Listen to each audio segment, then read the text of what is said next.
orar primeiro? Depois a gente lê. Senhor meu Deus, obrigado. Nós estamos aqui para escutar a Tua palavra. Sim. Tira tudo aquilo que não é Teu daqui, Senhor. Vem com o Teu Espírito Santo e fala no meio de nós, age no meio de nós, e fala através de mim, e fala através das pessoas que estão aqui também. Senhor, esvazia nós mesmos e faz reinar somente a Ti, Senhor. Amém. Não é nada para nós mesmos, tudo é para Ti, Senhor. Todas as coisas são para Ti, assim como está escrito na Tua palavra. Tudo é por Ti, para Ti, em Ti, Senhor, e nós cremos nessa palavra. Senhor, no nome de Jesus, que nessa noite a gente possa sair daqui edificado, que nessa noite o Senhor possa se fazer presente. E eu quero, em nome de Jesus, também aproveitar a oração e profetizar que aqui nesse culto, nessa sexta-feira, ainda vai encher de gente para o nome de Jesus, porque a Tua palavra, a Tua presença está aqui, Senhor. Amém. E é por isso que as pessoas devem vir. Em nome de Jesus. Amém. Vamos abrir em Isaías 57, 14.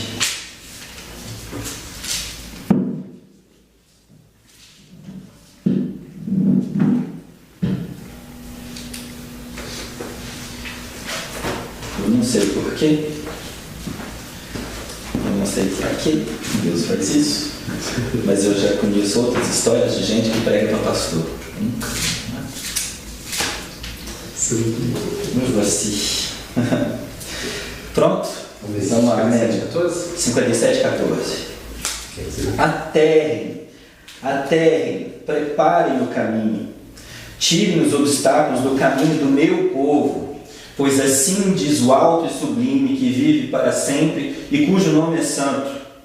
Eu habito num lugar alto e santo, mas habito também com o contrito e humilde de espírito, para dar novo ânimo ao espírito do humilde, e novo alento ao coração do contrito. Não farei litígio para sempre, nem permanecerei irado, porque senão o espírito do homem esmoreceria diante de mim, bem como o sopro do homem que eu criei. Por causa da sua cobiça perversa, fiquei indignado e o feri. Fiquei irado e escondi meu rosto, mas ele continuou extraviado, seguindo os caminhos que escolheu. Eu vi os seus caminhos, mas vou curá-lo. Eu o guiarei e tornarei a dar-lhe consolo, criando louvor nos lábios dos pranteadores de Israel. Paz aos de longe e aos de perto, diz o Senhor. Quanto a ele, eu o curarei. Mas os ímpios são como o mar agitado, incapaz de sossegar, e cujas águas expelem lama e lodo. Para os ímpios não há paz, diz o meu Deus. Pode sentar. Quando eu falei para a pastora que era a palavra para a igreja, em primeiro lugar eu falei porque aterrem, preparem o caminho. Deus está falando para a igreja. Deus pode muito bem preparar o caminho, e mesmo na passagem ele fala que vai fazer, mas através da igreja. Ele está chamando a gente para fazer. E quando ele começa o discurso enviado através de Isaías, ele começa dando uma instrução clara, e é bem clara: cuidar para que aqueles que ele escolheu não tropecem. Essa é a nossa missão.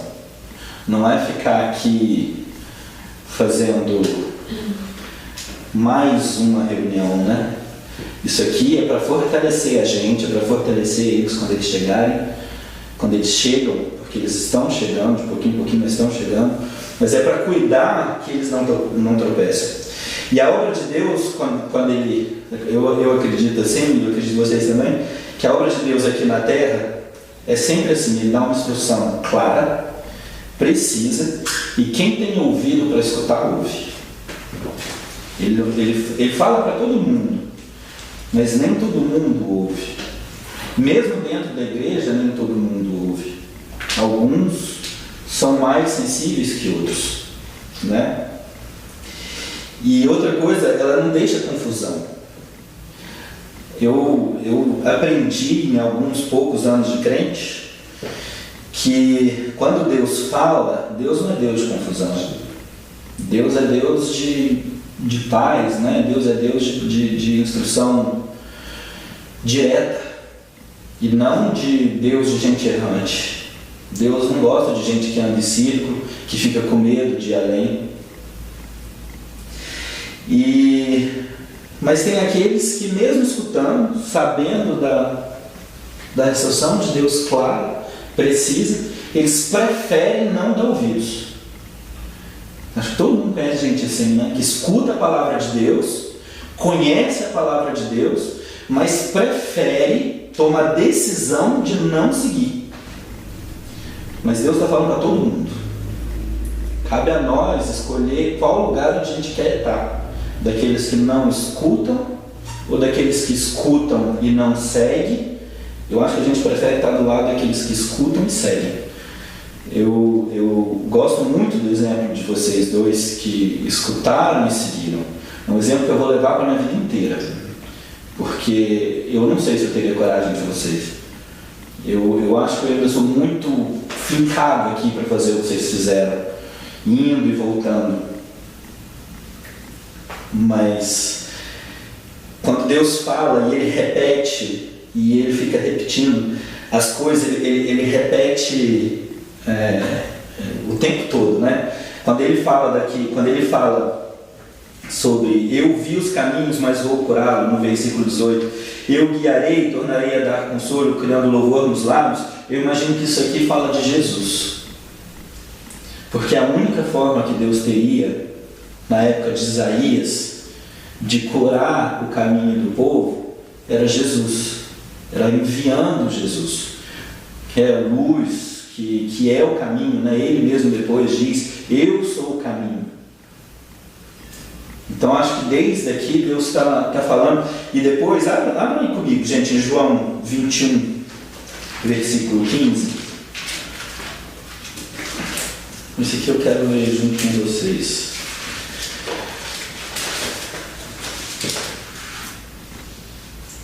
Eu vou começar a ler.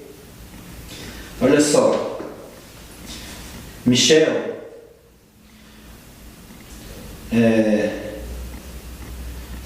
fala, Michel, você me ama mais? E o que você diz para Deus? Sim, sabe que eu te amo. E ele fala, Carol, ou no caso ainda, Michel, cuida dos meus cordeiros. E ele pergunta, Carol, você me ama? E ele fala, e você fala para ele, sim, sabe que eu te amo. E aí ele fala, Carlos, você me ama? E você responde para ele, sim, eu amo. E no final de todos eles ele fala, então cuida das minhas ovelhas. É a mesma palavra. É a mesma palavra. Não é só o profeta, né? Jesus não é um profeta, mas só o meio que mudou. Antes ele falou pela boca de Isaías, depois pela de Jesus. E eu acho que é isso que ele está querendo dizer nos dias de hoje. Quando a gente volta em Isaías, ainda no verso 15, lá atrás, ele começa falando, né? Habito num lugar alto e santo. Habito num lugar alto e santo, mas habito também com contrito e humilde de espírito. Mas para dar ânimo e ao espírito do humilde e novo alento ao espírito do contrito. Deus reconhece a obstinação de todo mundo. Deus sabe daqueles que vão segui-lo ou não vão segui-lo. Mas ele fala que tem uns que estão... Eu fui atrás de saber o que é contrito e o que é humilde, o que é contrito, mas é cheio de arrependimento. Depois a gente vai falar de humilde também. E aí ele fala assim, não permanecerei irado, não farei litígio. Olha só, quando ele fala que ele não fará litígio, não permanecerei irado, eu fui atrás de saber também o que é litígio. A gente anda muito, quando a gente fala de litígio, a gente pensa logo em divórcio, né? Divórcio litigioso. Mas no caso aqui, litígio, e eu fui atrás em outras traduções da Bíblia, ele fala de acusação. Ele fala que ele também não fará acusação com ninguém. Depois do final fala dos ímpios, ele não fará mais acusação. E a única forma, de novo, de ele não fazer mais acusação é porque alguém já pagou um preço. Não é? É a única forma dele tirar a minha acusação, porque ele criou uma lei. E ele é fiel a essa lei. Mas a partir do momento que alguém já pagou pelo meu erro, ele tira de mim a acusação e tira de mim a ira. E aí ele entra na parte do contrito e humilde. E aí eu pergunto assim: você é contrito? Cheio de arrependimento? Essa palavra é para mim, eu não sou tão assim cheio de arrependimento. Eu acho que eu precisava ser mais. Fazendo uma análise agora, você se diz cheio de arrependimento? Contrito? Se Deus perguntar agora, você está arrependido? Você vive cheio de arrependimento? Eu tenho certeza que vocês vão dizer sim.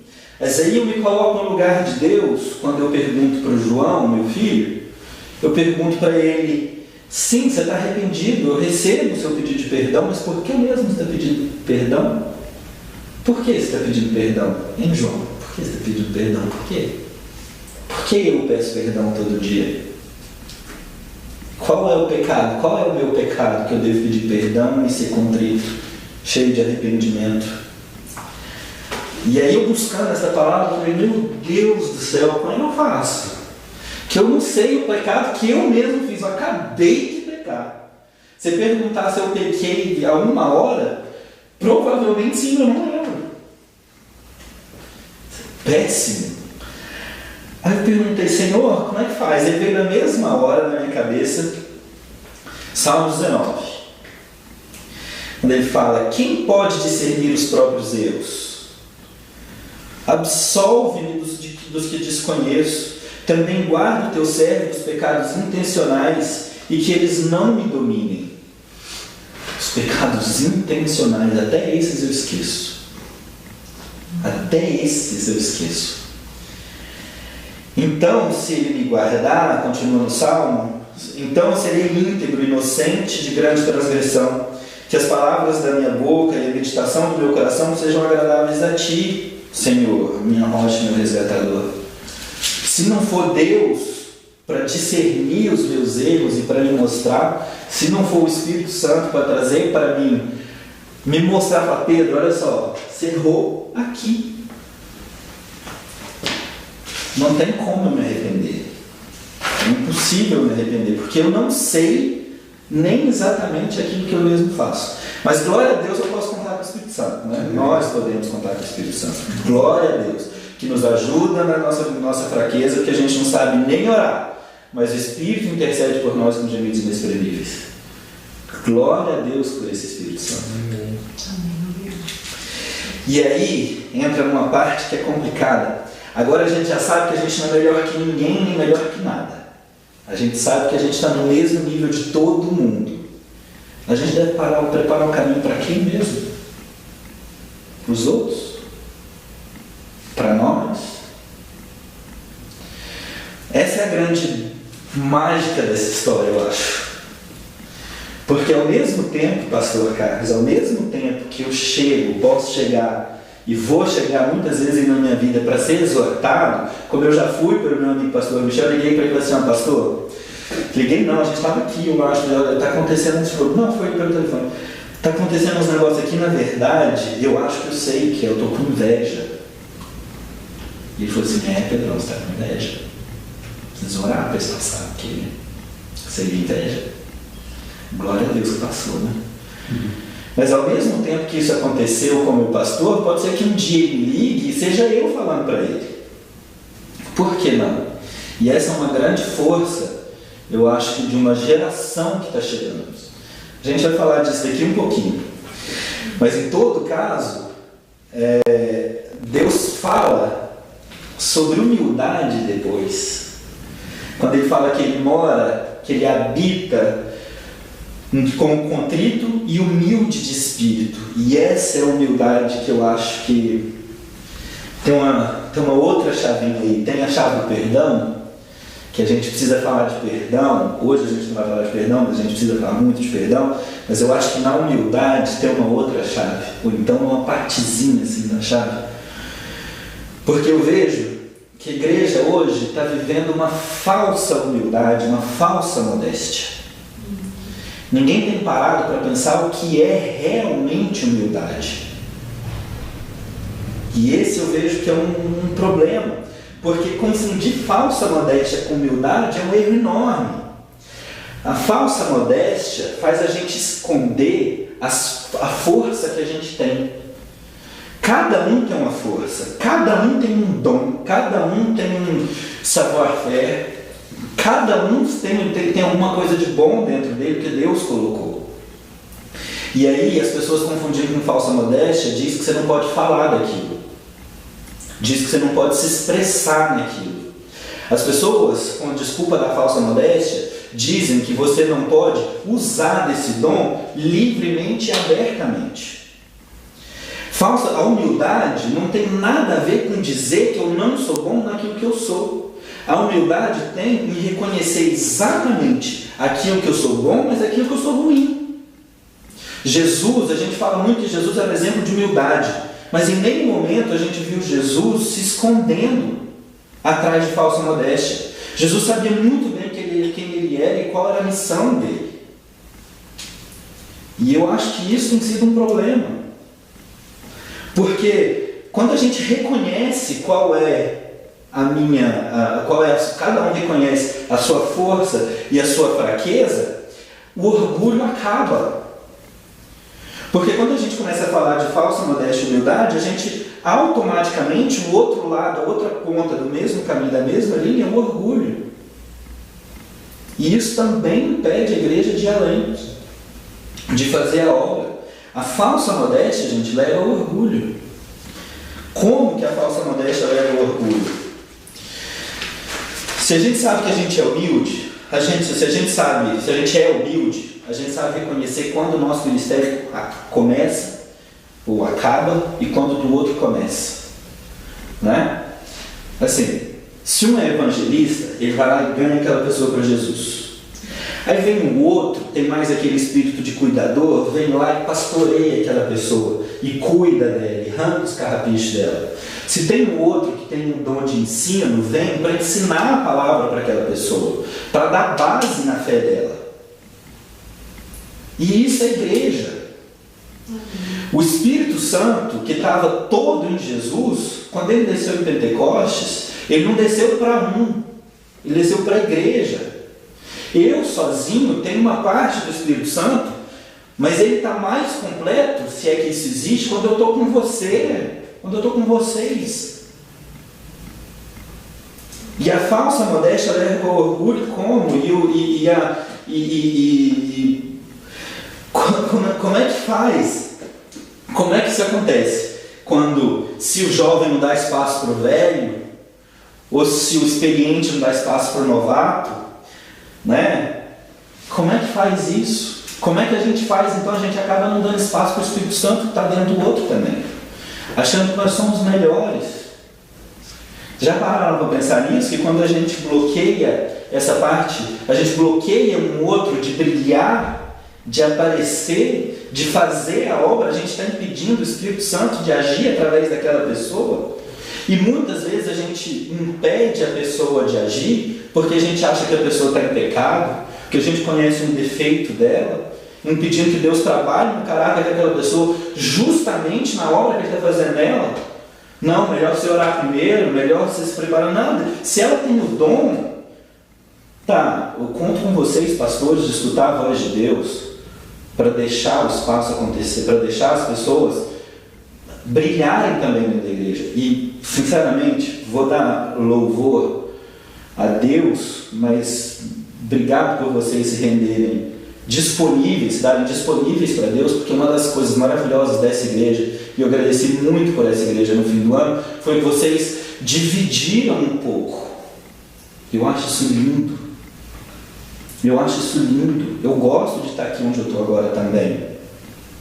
Sabe, eu gosto de fazer. O meu amigo, o pastor Michel, sabe que tudo pedir para eu fazer, eu vou gostar de fazer, eu vou achar bom fazer. Aí eu conto com ele de dizer, olha, Pedrão, isso aqui você precisa melhorar, isso aqui deixa, porque hoje é importante, não, hoje é seu dia, vai lá e eu estou orando por você, eu estou intercedendo por você, vai dar tudo certo, o Espírito Santo está com você, eu te abençoo. Isso tudo faz parte, não só da vida de vocês, pastores, mas da vida da liderança e da vida da igreja como um todo. Porque é um corpo, é um só Espírito que está na igreja, na noiva, não só dentro de um só. E se a gente não faz isso, tem aqueles assim, ó, tem uns que só gostam de aparecer, querem ser usados em tudo. Infelizmente, eu estou mais dessa banda. Gosto de aparecer em tudo, gosto de fazer tudo. Não, mas isso é verdade, eu tenho que reconhecer, né? Gosta de aparecer em tudo, gosta de fazer tudo. E aí, se não é usado, fica melindroso. Isso é orgulho, gente. Isso é orgulho. Sabe? Aquele que, não, eu sei fazer, deixa eu fazer. Não, mas tem um outro que também sabe, deixa ele fazer. Deixa acontecer, deixa o Espírito Santo usar cada um naquilo que é. Mas aí tem aquele outro, que eu coloquei aqui entre aspas, as estrelas do anonimato, que não querem aparecer de jeito nenhum. Né? Querem ficar lá atrás, querem ficar escondidos, mas aí o pior, isso é orgulho também, porque essas pessoas querem ser reconhecidas da mesma forma. Mesmo nos bastidores, elas querem ser reconhecidas. Isso é orgulho. Sabe? Esconder um dom atrás dos bastidores é orgulho. Querer aparecer com aquilo que você não tem é orgulho. E querer fazer aquilo que você não tem dom é irresponsabilidade e pecado. Porque você está tirando a oportunidade de outro que tem o dom de fazer. É complicada essa história. É complicado. E os dois, como eu falei, os dois comportamentos, humildade, orgulho, impedem a igreja de seguir adiante, mas aí tem um exemplo, eu achei o máximo esse exemplo, que é Barnabé e Saulo. Saulo teve um encontro com Jesus, e a partir do momento que ele teve um encontro com Jesus, esse eu vou falando. Era um cara que sabia que ele conhecia da palavra. Ele não conhecia Jesus antes, mas a palavra, aquilo que tinha descrito para os judeus, ele sabia muito bem.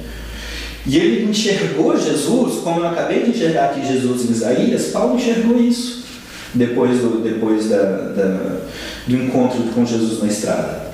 Ele enxergou Jesus onde nós acabamos de enxergar. E ele começou a falar. Mas antes de tudo, mandaram ele para Jerusalém. Vá lá encontrar com os apóstolos. Vá lá. E aí Barnabé já estava no campo. Ó. Barnabé saiu antes de Saulo. Bem antes. E Barnabé, antes que Saulo ou Paulo fosse às igrejas, Barnabé já esteve. Mas ele foi humilde.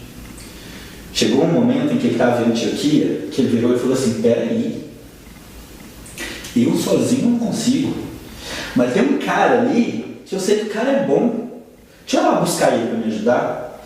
E se não fosse a humildade de Barnabé, de reconhecer que Paulo tinha condições de ir além, e se não fosse a humildade de Paulo, de esperar também a hora que o Espírito Santo enviasse ele, a gente não teria metade do Novo Testamento.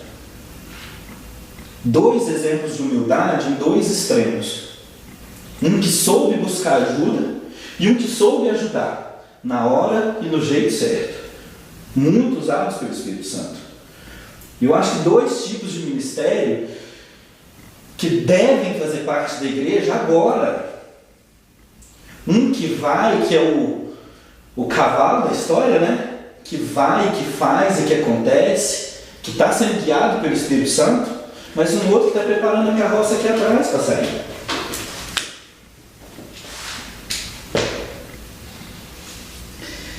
E aí, voltando à história de preparar, quando a gente entende que um é melhor que o outro, que um tem um dom, o outro tem outro dom, e a gente começa a andar em unidade, e seguindo esse exemplo de Paulo e Barnabé, a gente vai acabar preparando o caminho não só para nós dentro da igreja, mas para todo mundo lá fora. Sejam eles brasileiros, franceses, árabes, muçulmanos, católicos, apostólicos romanos, não importa quem. O que importa é preparar o caminho, para que eles não caiam, para que no momento em que um anjo chegar e puder falar para eles, aquele evangelista, que nós conhecemos o ministério evangelista, nem todo mundo tem um dom. Eu não acho que eu tenho um dom de evangelismo. Deus nunca falou para eu poder sair, sabe? Não é meu Deus, eu tenho que falar dele, eu tenho que dar testemunho. E isso é preparar o caminho. Imagina se eu estou lá no meu trabalho, acontecem todos esses atentados que aconteceram, e tem, gente, as melhores pessoas com quem eu trabalhei até hoje aqui na França são muçulmanos. Como ser humano, são as melhores. Eu trabalhei com um crente, 2 crentes. Mas esses, tipo, um eu ainda guardei contato, de vez em quando a gente ainda fala. Mas os melhores que estiveram mais do meu lado são muçulmanos. Imagina hoje, tinha 2 muçulmanos lá. Como é que eu falo de Jesus se eu não tenho um testemunho reto? O primeiro que escuta falar de Jesus na igreja perto da casa dele e que olha para mim e que vê meu testemunho que não é legal, eu sou pedra de tropeço para ele. Isso é preparar caminho. Preparar caminho é justamente pegar um que quer ouvir e preparar ele. Então, outra história que é legal, a história do Billy Graham, parece que o Billy Graham era um cara que também pregaram para ele assim, né? Ninguém dava nada. Aí foi um que foi lá, bateu na porta da casa dele, mas isso eu não conheço a história direito. E depois ele saiu. Mas se não tivessem preparado o caminho para ele antes, para aquele anjo que foi lá e pregou para ele, o ministério dele não tinha acontecido. Preparar o caminho é saber cantar. Imagina se chega um cantor dentro da igreja, um cara que entende de música, e aí chega lá e tipo, tá tudo errado no louvor. O cara vai falar pra gente, esses crentes nem para cantar sério. Não estou dizendo que a gente tem que fazer tudo como profissional, mas a gente tem que fazer tudo com esmero e com cuidado. Acho que essa é a palavra de Deus para a gente. Preparar o caminho, aterrar o caminho. Ele não está escrito pavimentar, fazer asfalto, varrer. É fazer com esmero. Deixar retinho o plano. Porque se alguém vier falar com a gente alguma coisa, pelo menos uma coisa vai ter para dizer na sua defesa. Eu fiz o melhor que eu pude.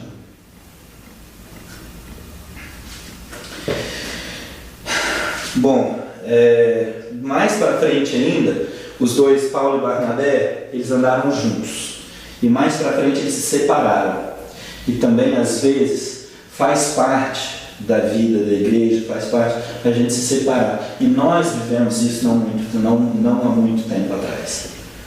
Também faz parte da humildade saber o momento de ir, o momento de ficar. É ser humilde em relação ao Espírito Santo também, e obediente. Nós já falamos aqui outras vezes, não lembro direito quando, mas demorar a obedecer também é desobediência. Né? E nem no momento cessar de levar o nome de Jesus em todo lugar que a gente for. E por último, uma coisa que eu queria que todo crente soubesse, seja ele aqui na França, no Brasil, em qualquer lugar, é que Deus quer que o crente apareça. Eu já escutei da boca do pastor, do evangelista, falando exatamente, Deus quer que a gente apareça, Deus quer nos colocar nos lugares altos, em lugares de importância, em lugares de extrema honra. Mas tem uma coisa, antes de colocar a gente lá: aquele que quiser estar lá não vai.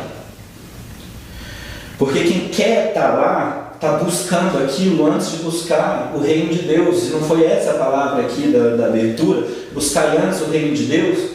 E a partir do momento em que eu sei que eu não sou nada, como a gente viu, eu não sou nada, eu não valho nada, eu não tenho condições de nada, mas Deus me deu um dom, e através de mim Ele faz. Ele vai me colocar lá.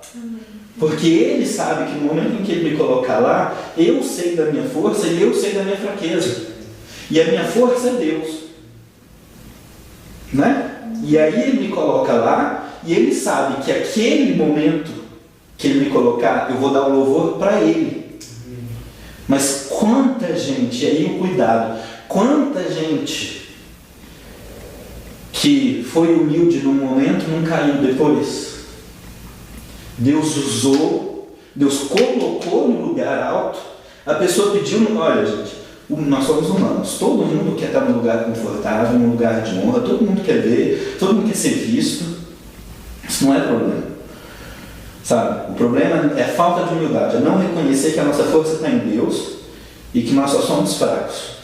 E aí, se você não faz isso, você vai ser aquele ímpio lá do final, que não tem paz, que para esses não tem paz, especialmente para esses que conhecem a palavra de Deus. Porque eles sabem que a força não está neles. Eles vão estar sempre com medo de cair. Sempre com medo de Deus estar castigando. Seja num assunto secular, seja num assunto da obra. Quantos pastores já não caíram? Quantos ministérios gigantes já não foram por água abaixo? Quantas pessoas que estavam cheias de credibilidade já não perderam totalmente a credibilidade porque quiseram ir além do que Deus mandou eles? É porque Deus não queria que a igreja fosse além? Não. A igreja sempre vai além. Cabe a nós escolher se a gente quer ir junto com a igreja, com humildade, sem falsa modéstia,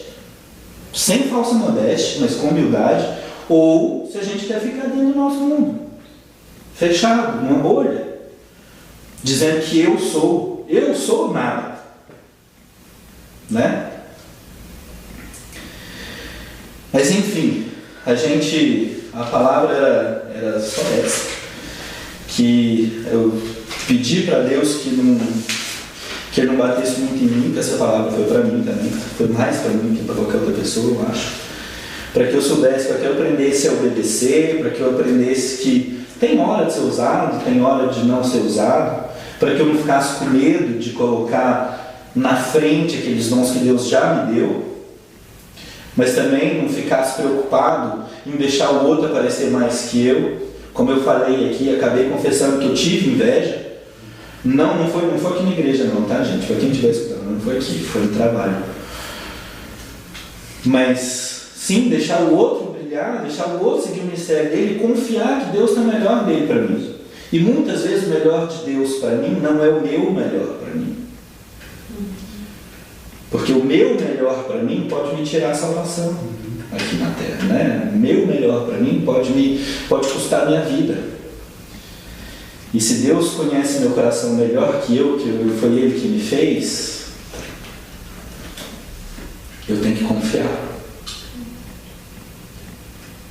Muitas vezes eu diria que para pessoas como eu,